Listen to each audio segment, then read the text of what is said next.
어느 날 요건 제가 몽골 대학교에서 지도 교수 바야삭 교수인데 요때도 여기 요 분인데 얼굴이 좀 찌그러져 나는데 이분이 부리아트 교수예요.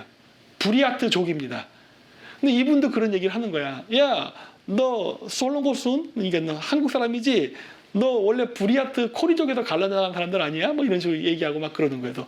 그런 얘기 어떻게 하셨어요? 그랬더니 야, 우리는 다 그렇게 알고 살아. 이러는 거예요. 네. 이거 제가 바이카로스 갔을 때도 바이카로스에 있던 부리아트 사람한테도 그런 얘기를 들었습니다. 그래서 제가 이건 인터뷰를 땄어요. 이거 그냥 제가 사진만 급하게 찍어서 좀 이렇게 나왔는데 다른 잘 나온 사진이 있긴 있습니다. 네, 나중에 기회 되면 보여드릴게요. 자, 그래서 늑대를 왜 신성시 여기냐? 여기도 나오잖아요. 아까 제가 얘기했던 아시나 전설입니다. 네. 늑대로부터 태어났다. 이게 근데 로마 신화랑 똑같죠. 로마의 로물루스, 레물루스. 왜 그런지 아십니까? 로마라는 도시국가를 건설했던 사람들이 이탈리아인이 아니에요. 에트루스칸이라는 중앙아시아로부터 넘어온 유목민족의 자손들입니다. 그래서 에트루스칸, 로마 문화는 닮아 있어요. 그래서 율리우스 시저라는 이름이 있습니다. 아시죠? 카이저. 그 이름 어디서 온 거예요? 중앙아시아인의 이름이에요. 네. 시저는 그 중앙아시아 투르크인들의 이름입니다. 카이사르라 부르죠? 카이사르란 이름이 뭐로 불립니까? 그게 저기 중앙아시아에서 게세르라고 불립니다. 게세르, 게제르, 카이저, 카이사르, 카사르 등등등등으로 불립니다. 이게 우리나라 신라에 들어와서 거서간이 됩니다. 게세르한이 한국에서 거서간이 돼요. 네, 연결되어 있잖아요. 그래서 들어와 있고 여기도 보면 늑대랑 같이 있는 그림들, 그리고 늑대 전사. 근데 여러분 잘 보세요. 중앙아시아나 이런 사람들 보면 늑대 전사 얘기할 때 항상 달과 늑대가 같이 나옵니다. 태양과 늑대가 나오는 그림을 본 적이 없는 것 같아요. 제 기억에. 늘 달과 늑대가 같이 나옵니다. 왜 그런 줄 아세요? 제가 얘기했죠. 태양과 달은 하늘의 아버지와 하늘의 어머니라고 생각해요. 고대인들은. 이 둘이 식을 한다는 건 뭐예요? 아빠랑 엄마가 잠자리를 갖는 거라니까. 그러면 애를 임신할 거 아니에요. 누가 임신할까요? 오늘날은 태양신이 남성화가 돼서 태양을 남성성으로 보고 있는데 원래 태양은 여성성입니다. 고대에는. 달이 남자고 태양이 여자예요. 그렇기 때문에 그 태양을 중심으로 모든 별들이 돌잖아요. 그렇기 때문에 이게 일식을 하고 달이 떠나면, 그러니까 남자가 떠나는 거죠. 그러면 어떻게 돼요? 엄마 태양이 임신을 했으니까 뭐가 돼요? 태양 주변으로 금성이 보이잖아.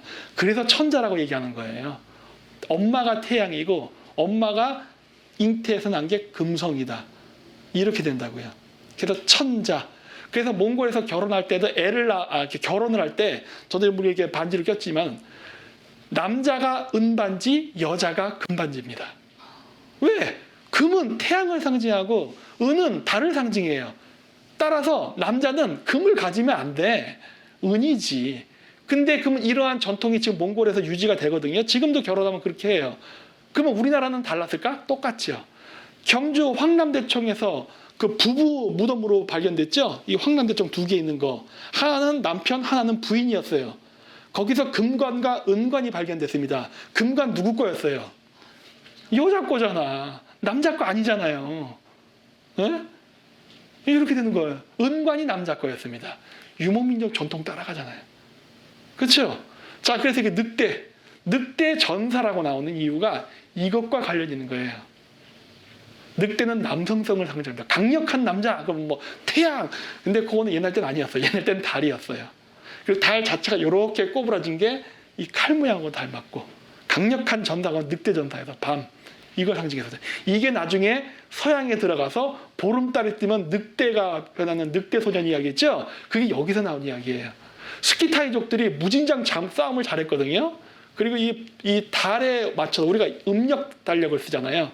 그러니까 음력에 맞춰서 움직이고 보름달 뜨면 모닥불 펴놓고 막 이런 늑대 가지고 뒤집어 쓰고 막 이렇게 전쟁하기 전에 아메리카 인디안처럼 재래의식을 하고 하니까 서양인들이 봤을 때는 얘네들이 보름달만 뜨면 늑대로 변한다고 한 거예요. 왜? 무지막지하게 싸움을 잘하고 막 그러니까 공포심에. 그래서 늑대 그 전설이 거기서 나온 겁니다. 늑대 인간은 없어요. 네, 그런 건 없는 겁니다. 이런 전설이 여기서 나옵니다. 여기도 보면 이렇게 탱글이라는 소리죠. 네, 늑대. 항상 같이 나와요. 남성성을 가져요. 달과 늑대는 남성성을 가졌습니다. 자, 그래서 이렇게 얘기했죠? 늑대 머리를 이렇게 들고 다녔어요. 왜? 우리는 아시나의 자손이다. 그러니까 제가 갑자기 부여의 이름은 늑대에서 왔습니다. 그러면 이런 내막을 모르는 사람들은 왜 재수없게 부여가 늑대 이름이에요. 막 이러는데 늑대라고 하면 좋은 거라니까요. 우리나라 사람들이 고대 유목민의 전통과 문화를 잃어버렸기 때문에, 그러니까 중국식 농경 문화에 적응이 됐기 때문에, 원래 중국인들이 유목민족 싫어했잖아요. 그랬기 때문에 그 영향을 봐서 우리가 이제 늑대하면 재수없어 그런 거지, 원래 우리가 유목민일 때는 좋아했던 거예요. 그래서 자랑스러워했던 거라고. 지금도 자랑스러워하잖아요. 그래서 또 한 가지 보는 거는 그 고구려가 이제 건국할 때 연호가 다물이라고 하는데, 우리나라에서는 그걸 고토수복의 의미를 쓰는데 저는 아니라고 봐요. 좀 다른 관점으로 봅니다. 왜냐? 연호입니다. 연호라는 건 뭐예요? 시간과 관련이 있잖아. 그렇다면은 이거는 다 시간과 관련이 있는 개념일까? 이게 여태까지 고대의 그 왕정 시스템을 유지하고 있는 유일한 나라는 일본이에요. 현재. 근데 일본을 보면 어떻습니까? 쇼와, 해세, 뭐 요즘은 레와라 부르죠? 이거 뭐랑 관련이 있습니까? 시간입니다. 국가 연호를 만들 땐 시간의 개념으로 써요. 그렇다면 우리나라 고구려 연호인 다물도 분명히 시간과 관련이 있을 거라고 저는 추정을 하는 거예요. 연호기 때문에 그래요. 연호니까. 자, 근데 여기 보면은 여러 가지 이름들이 쭉 나옵니다. 두망루를 뭐 세웠다 뭐 해서 이렇게 나오는데, 이런 것들이 무엇과 관련이 있을까라고 제가 추측을 한 거예요. 그 결과, 제가 추정한 결과는 뭐다? 투무르입니다. 쇠, 철이에요. 에? 그럼 왜 국가 연호와 철이 왜 나올까 하잖아요. 우리가 1년은 봄, 여름, 가을, 겨울로 나눠집니다. 1년 365일.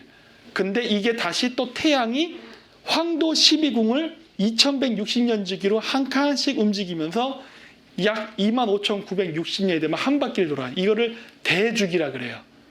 360을 도는 건 소주기, 이건 대주기. 근데 이 대주기도 봄, 여름, 가을, 겨울이 있습니다. 그게 금의 시대, 은의 시대, 동의 시대, 철의 시대예요. 근데 공교롭게도 철기 시대 이전에 무슨 시대였죠? 청동기 시대. 청동기 시대, 동의 시대가 끝났으니까 그 다음 무슨 시대를 거낸다? 철의 시대. 지금 우리는 철의 시대에 살고 있어요. 앞으로 한 2000년 더 살면 철기 시대를 살고 그 다음부터는 다시 황금 시대로 넘어갑니다. 그래서 보면 그 사이비 종교 자체 보면 골든 에이지, 막 골든 다운 이런 얘기 많이 하죠. 서양에서도 이것과 관련했습니다.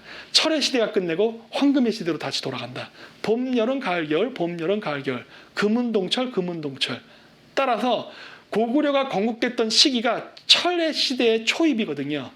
그랬기 때문에 다물, 즉 티무르라는 연호를 쓴 게 아닌가라고 보는 거예요. 네. 왜냐? 연호는 시간과 관련이 있으니까. 그러면 청동기 시대 이전에 은의 시대가 있었냐? 모르겠습니다. 하지만은 일단 순서로 봤을 때는 그렇다는 거예요. 그리스인들은 이걸 뭐라고 얘기하냐? 고대에 금의 인간이 있었고, 은의 인간이 있었고, 동의 인간이 있었고, 철의 인간이 있었다. 지금 우리는 철의 인간이다라고 고대 그리스인들은 그렇게 얘기했어요. 그건 이런 얘기 왜 하는 거예요? 다 시간의 주기와 관련이 있습니다. 그래서 국가 연호기 때문에 저는 다물은 시간과 관련이 있어서 뭐 되찾는다, 다 따먹는다, 뭐 이런 개념은 아닐 거라고 보는 거예요. 왜냐? 그거 현대한국어잖아요.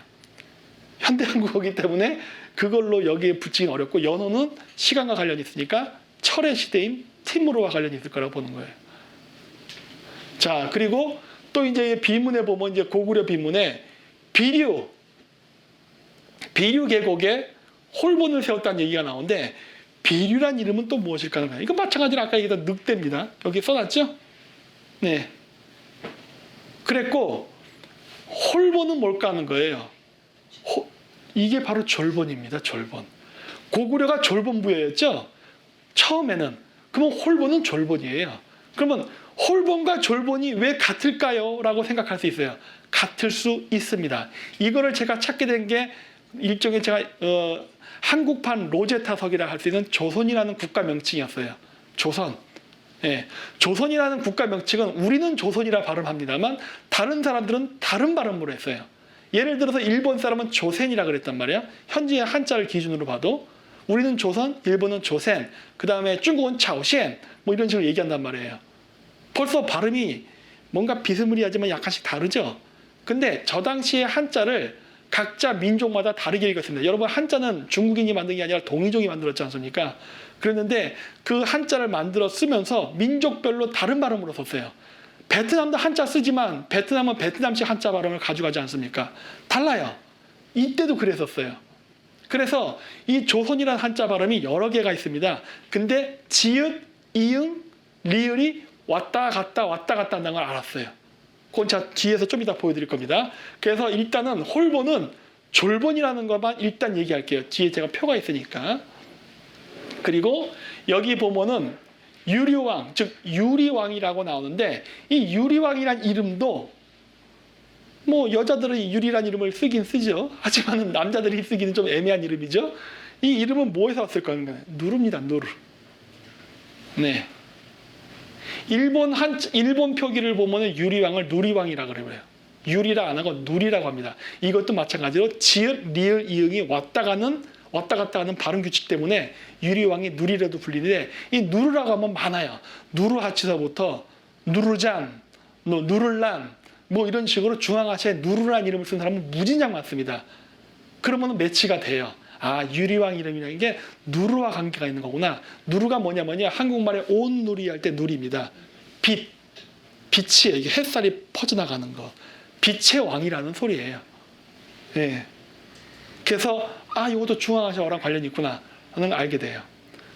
그 대주류 왕이라고 하는데, 그러니까 고구려 1대 주몽왕의 이름은 몽골 이름이 보인다고 했죠. 철먼.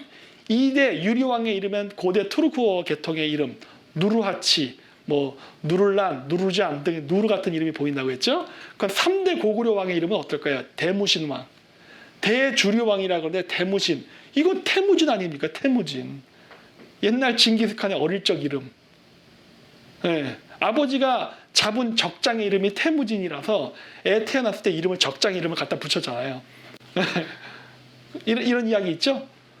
대무신왕의 이름은 태무진이에요. 그냥 말 그대로. 이거 몽골 이름이네? 이런 게 나오는 거예요. 아니, 왜 고구려 왕들의 이름에서 몽골 이름들이 자꾸 나타나지? 여기에 제가 의문을 품은 거예요. 왜 그럴까? 특이하네.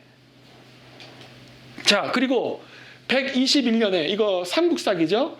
고구려가 후한과 충돌할 때 부여왕자 위구태가 현도성을 침공한 고구려의 군사를 공격하여 현도성을 구원한다. 고구려 왕의 이름이 위구태네? 어디 있어요? 여기 위구태. 한자 표기인데 이거 분명히 음차문자겠죠? 그건 이 위구태의 원래 이름이 뭘까요? 원래 발음. 여기 써 있지 않습니까? 오고타이. 징기스칸이 건설했던 4한국 중에 하나가 오고타이 한국 있죠? 오고타이가 위구태죠. 한자 표기로 하면은. 자, 오고타이를 그러면 12세기 한자로 어떻게 썼느냐? 이렇게 썼습니다. 우카오타이. 네. 이렇게 써놓고서 오고타이라고 발음했어요. 네. 이건 뭐예요? 웨이초타이. 위구태. 오고타이라는 걸 알 수 있죠. 그렇죠? 부여왕의 이름에서 왜 몽골 이름이 나타나? 그렇죠? 부여에서 고구려가 갈라져 나갔다고 했죠. 둘은 혈족기관입니다. 몽골의 부리아트족과 몽골족은 형제지간입니다. 어때요? 원래 부리아트가 먼저고 그 다음 몽골족이 나중에 나와요. 근데 어때요? 순서도 똑같아. 근데 언어는 어떻게 나간다? 몽골어 발음 계통으로 나가고 있다. 고구려의 대무신왕, 유리왕, 그 다음 주몽왕. 어때요? 이거 몽골 이름들이네. 그리고